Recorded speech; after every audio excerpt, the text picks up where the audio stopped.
Hi viewers, welcome to Sai Baba's Creations. இது வரைக்கும் நம்ம சாய் பாபாஸ் கிரியேஷன் சேனலை சப்ஸ்கிரைப் பண்ணாதவங்க ரெட் கலர் சப்ஸ்கிரைப் பட்டனை கிளிக் பண்ணி அப்படியே பெல் ஐக்கானையும் கிளிக் பண்ணுங்கள். அப்போ தான் நாங்கள் போடுற வீடியோஸ் உடனுக்குடன் வரும். ஹாய் ஃப்ரெண்ட்ஸ், நாம் இன்றைக்கி பார்க்க போகிறது கண் பார்வையை தெளிவாக்கும் முருங்கைப்பூ சாதம். முருங்கைப்பூ சாதம் செய்கிறது ரொம்ப ஈஸிங்க. இதை நம்ம சீக்கிரமாக செஞ்சிடலாம்.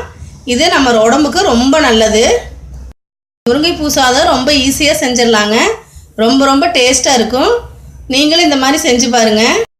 வாங்க நம்ம முருங்கைப்பூ சாதம் எப்படி செய்கிறதுன்னு பார்க்கலாம். முருங்கைப்பூ சாதம் ரொம்ப ஈஸியாக செஞ்சிடலாங்க. அதே சமயம் ரொம்ப டேஸ்ட்டாகவும் இருக்குது. நான் 1 கப் முருங்கைப்பூ எடுத்து வச்சுருக்கிறேன். அதை நம்ம நல்லா சுத்தம் பண்ணிவிட்டு தண்ணியில் 2 முறை அலசிட்டு இந்த மாதிரி வடிகட்டி எடுத்துக்கலாம்.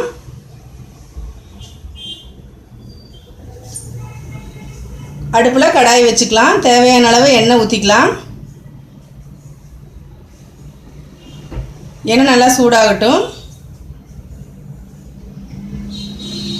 சிறிது கடுகு சேர்த்துக்கலாம்.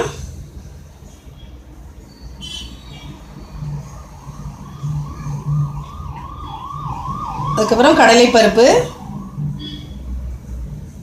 உளுந்தம்பருப்பு சேர்த்துக்கலாம். கடலைப்பருப்பு உளுந்தம்பருப்பு நல்லா வறுபட்டுருச்சு. அதுக்கப்புறம் பொடியாக அரிந்த பெரிய வெங்காயம் சேர்த்துக்கலாம்.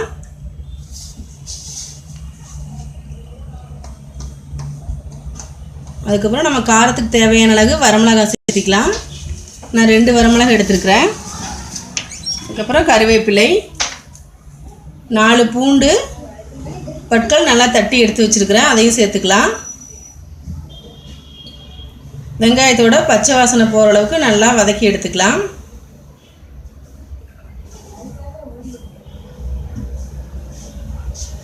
வெங்காயம் நல்லா வதங்கிட்டு இருக்கு.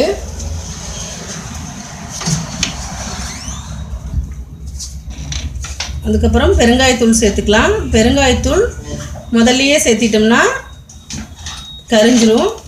அதனால் நம்ம வெங்காயம் பாதி வதங்கினதுக்கப்புறம் பெருங்காயத்தூள் சேர்த்துக்கலாம்.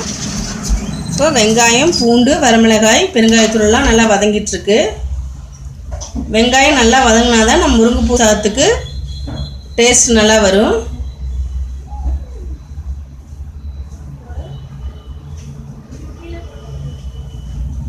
வெங்காயம் நல்லா வதங்கிடுச்சு.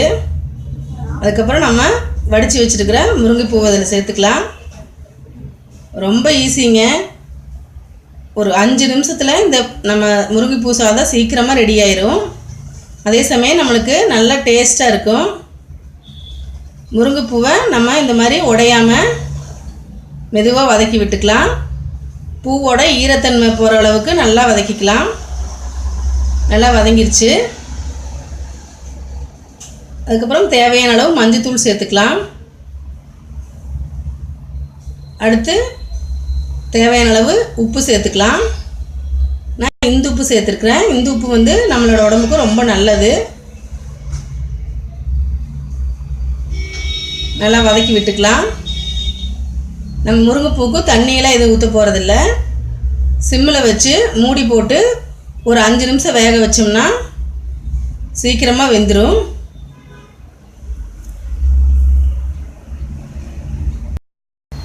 இப்போ 5 நிமிஷம் ஆயிடுச்சு. முருங்கைப்பூ நல்லா வெந்துருச்சு. இந்த மாதிரி பூ எடுத்து இந்த மாதிரி அழுத்தி பார்த்தா தெரியும் நல்லா வெந்துருச்சு. முருங்கைப்பூ நல்லா வெந்துருச்சு. நம்ம கொஞ்சம் தேங்காய் துருவல் சேர்த்துக்கலாம்.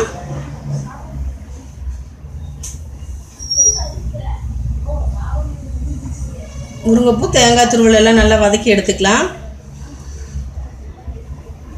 அடுத்து தேவையான அளவு வேக வைத்த சாதம் எடுத்துக்கலாம்.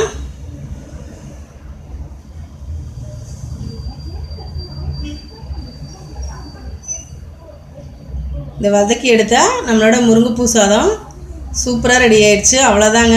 ரொம்ப சிம்பிள். அதே சமயம் ரொம்ப டேஸ்ட்டாக இருக்கும். நீங்கள் முருங்கைப்பூ சீசன் கிடைக்கல கண்டிப்பாக இந்த மாதிரி வாங்கி நீங்கள் செஞ்சு சாப்பிட்லாம். குழந்தைகளுக்குமே இந்த டேஸ்ட் ரொம்ப பிடிக்கும். லஞ்ச் பாக்ஸ்க்கு இதை ஸ்கூலுக்கு கொடுத்து விடலாம். இந்த ரெசிபி உங்களுக்கு பிடிச்சிருந்தா லைக் பண்ணுங்கள், ஷேர் பண்ணுங்கள், கமெண்ட் பண்ணுங்கள். தேங்க்யூ.